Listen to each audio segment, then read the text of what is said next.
আজ চলছে হলো মাটন কষা, কষানো চলছে, যদিও আজকে একটু ঝোল করব মাটনের। আর একটু কাশ্মীরি রেড চিলি পাউডার দিয়েছি বলে একটু বেশ ভালো লাল লাল কালার এসেছে। বেশ লাল লাল কালার আসলে বেশ ভাল লাগে। যদি এটা ঠিক না, আমার এক বান্ধবী আছে ছোটোবেলায়, সে বলে হ্যাঁ লাল লাল কালারটা কি শরীরের জন্য ঠিক? আমি বলছি না, দেখতে ভালো লাগে, যে দেখতে ভালো লাগা জিনিস কি ভালো হয়? তো যাই হোক, তো ঠিকই বলেছে, আমিও তো সব জানি, কিন্তু তবু কি বলি, দেখতে বেশ ভালো লাগবে, দেখেই যেন মন ভরে যায়, এরকম একটা ব্যাপার। তো মাটনটা একটু লাল লাল না হলেও ঠিক জমে না আমার জন্য, তো এটাই মনে হয় সত্যি কথা যেটা। তো আলুগুলো আগে থেকে ভেজে রেখে দিয়েছি, ভেজে রেখে দেওয়ার পরে ওটা প্রেশার কুকারে রেখে দিয়েছি ভেজে টেজে। আর এদিকে মাটনটা কষিয়ে জলটা গরম করব। এটা মাটনটা প্রেশার কুকারে ঢেলে দেবো, ঢেলে দিয়ে জলটা গরম করে আলাদা করে ঢেলে দিয়ে প্রেশারে সিটি মেরে নেবে 10 থেকে 15টা। কমপ্লিট হয়ে যাবে মাটন। দেখো দেখতে দেখতে মাটন কমপ্লিট হয়ে গেছে। আমি তোমাদের সাথে পরে ভয়েস ওভার দিচ্ছি, কিন্তু জিভে জল চলে আসছে, এরকম একটা ফিল হচ্ছে। যাই হোক, লাল এসেছে পুরো চলচলে টেলটেলে কালারটাও। আর এদিকে একটুখানি চিংড়ি মাছ ছিল, সেটা দিয়ে কুমড়ো দিয়ে একটু ভাজি ভাজি করেছি, মাখা মাখা পেঁয়াজ দিয়েছি। আর এসেছে একটা পার্সেল, এটা বেশ 1.5 মাস আগে আমি অর্ডার দিয়েছিলাম, 1.5 মাস পরে আলটিমেট হাতে পেলাম। যদিও এটার রিভিউ তোমাদের সকলের সাথে আমি নিজে দেবো না, কারণ কি এখন এটা আমার নতুন প্যাকেজিং। কারণ এখন আমি এটা যদি রিভিউ দিই, আমি না জেনে শুনে রিভিউ দেবো না একদমই। কারণ আমি এটা প্রচুর রিভিউ দেখেছি, প্রচুর প্রচুর প্রচুর, আমি ভিডিওটা ফলোও করি, তার সব ঠিক আছে। তারপরে আমি কি করলাম, যে অর্ডার তো করেছি 1.5 মাস আগে, বুঝতে পারছো, এটা অর্ডার 1.5 মাস আগে করেছি, সেটা 1.5 মাস পরে এসেছে। তারপরে শেষমেশ যখন এসেছে, এখন আমার বাবু সোনা তো খুব ইয়ে ছিল, আমি বললাম পড়াশোনা করো, তারপরে প্যাকেজিংটা খুলবো। তো ও পড়াশোনা করা হলো, তারপরে ওকে দিয়েই কাটিংটা করানো, নাহলে ওর মনটা খারাপ হয়ে যাচ্ছিলো। তো যাই হোক, করা হলো। তারপরে এই যে এসেছে, তো এটা আমি খাবো, খেয়ে দেখবো, তারপরে এই প্রথম আমি কিছু একটা মানে অনেক ভাবনা চিন্তা করে টোরে একটা অর্ডার করেছি।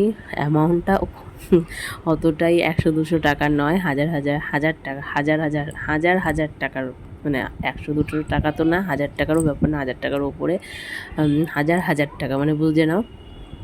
যাই হোক, অর্ডার করেছি, এসেছে, এবার দেখি এটা খেয়ে কি হয়।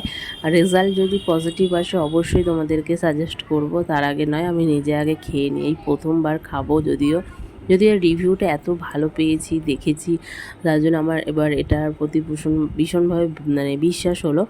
তো ঠিক আছে, চলো খেয়ে দেখাই যাক, চাই তো হাঁটা। তো এটা একটু নিয়ম মেনে খেতে হবে। খাওয়া দাওয়ার কোনো রেস্ট্রিকশন নেই যদিও, তবু আমাকে নিজেরটা নিজে তো মেনটেন করে চলতে হবে। তো দেখা যাক, কোম্পানিটা দেখে বুঝতেই পারছো, গ্লো হেভেন। তো গ্লো হেভেন আশা করি অনেকেই আছো যারা নামটা শুনেছো বা ফলো করো তাকে। যাই হোক, রিভিউ যদি ভালো পাই, অনেস্ট রিভিউ দেবো, তখন তোমরা একবার ট্রাই করে দেখতে পারো। যদি এটা আমি চালু করিনি, 1 সপ্তাহ আগে এসেছে, আমি 1 সপ্তাহ, দেখো লেখাই রয়েছে পার ইয়ে 1500 টাকা করে, 15 কত হয়, 3000। তো 1 টাকা করে কম, তো 3000 টাকা থেকে 2 টাকা কম এরকম। কিন্তু যদিও অত 3000 টাকা নেয়নি, একটু কমই নিয়েছে। তো যেটা আর কি, বেশি রিভিউ দেবো না, নর্মালি দেখাচ্ছি, কিন্তু রিভিউ দেবো, নিজে ইউজ করবো, তারপরে আমার কয়েকজন কাস্টমার চলে এসেছিলো, আমি প্রপার্টি দেখাতে নিয়ে গেছিলাম বিকেলবেলা। তো ওখানে দেখাতে গিয়ে আমার সত্যি কথা বলতে শরীরটা ভীষণ খারাপও ছিল, খেয়ে দিয়ে উঠেছি, শুয়েছি, আর বৃষ্টির জল মাথায় লেগে না আমার এমন অবস্থা হয়েছে, ভীষণ বৃষ্টি হয়েছে, বৃষ্টি মাথায় নিয়ে কল্পায় নানা রকম কাজ থাকে, সেগুলো করা হয়েছে পরে না, আমার শরীরটা ভীষণ খারাপ হয়েছে, খেয়ে দিয়ে একটু শুয়েছি। তারপর দেখো বিকেলবেলাটা সেই রোদ্দুর, ওরে বাবা রে বাবা, ওখানে গিয়ে অবস্থা খারাপ হয়ে গেছে। আর এমনি ঠান্ডার সমস্যাটা ভালোভাবেই ধরেছে, কারণ কি এই ওয়েদারের প্রবলেমের জন্য, বৃষ্টি হচ্ছে, রোদ্দুর উঠছে, আবার রোদ্দুরটা বাইরে বেরিয়ে ঘাম হয়ে চান হয়ে যাচ্ছে রীতিমতো। এই সব নিয়ে শরীরটা অতটা ভালো নেই। আর কাস্টমারদের তো দেখাতে আসতেই হবে, যে দাদা দেখাবে, তো সে বললো তুমি আসো বৌদি, তা আমি বললাম ঠিক আছে আসছি। তো আমার হাজব্যান্ড দিয়ে গেছিলো, আর ওই যে দেখো টোটো আসছে। আর একটা জিনিস আমি একটা অর্ডার করেছি, যেখান থেকে আমি হাবড়ায় সোনার দোকান দিয়ে জিনিস বানাই, সেই দোকানে দাদাকে বলেছিলাম নিজের মতো করে একটা শাখা বানিয়ে দিও। তো ওই দাদা আমাকে শাখা বানিয়ে এমনকি ভিডিও পাঠিয়ে দিয়েছে, এই শাখায় যদি আমি এখানে হাতে পাইনি, এটা আমাকে ভিডিও পাঠিয়েছে, সেটাই তোমাদের সকলের সাথে শেয়ার করলাম। দেখতে তো বেশ হাঙর মুখর শাখা বানিয়েছে, একদম পারফেক্ট সুন্দর দেখে বানিয়েছে, পরে রিভিউ শেয়ার করব।